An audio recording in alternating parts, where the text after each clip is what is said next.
The third round of stimulus checks is expected to start going out as early as this weekend, but some people who are eligible to see the $1,400 payment may not actually get the money. That's because this bill passed with what's called budget reconciliation. It allowed Democrats to speed up the process and pass the bill with no Republican votes. But there were some major changes required. News 4 Jax reporter Eric Avanier joins us live to explain the cost and what it means to you. Eric.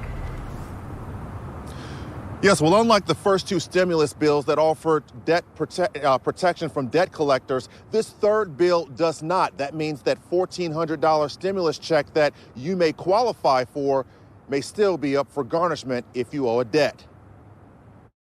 Let's face it, we all either owe someone money or know someone experiencing hard times and are deep in debt, which is why this third round of stimulus checks are critical. But financial advisor Mike Ellis says qualifying to receive a $1,400 stimulus check doesn't mean you will actually see it.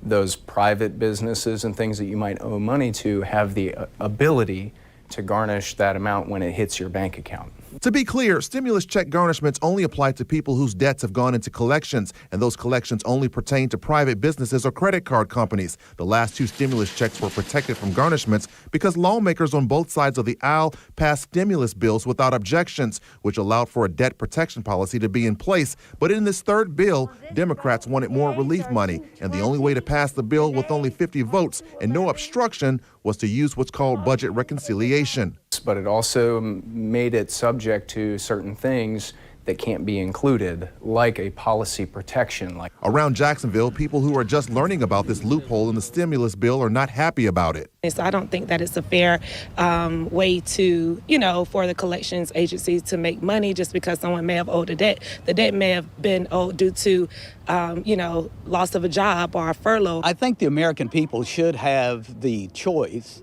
of what to do with that money, right? If there are creditors, people that they owe, they should be able to make that decision on who to pay. Ellis says if you have accounts that are in collections, the best thing to do right now is to call the collection agency in advance. Let them know, hey, I'm in a need here.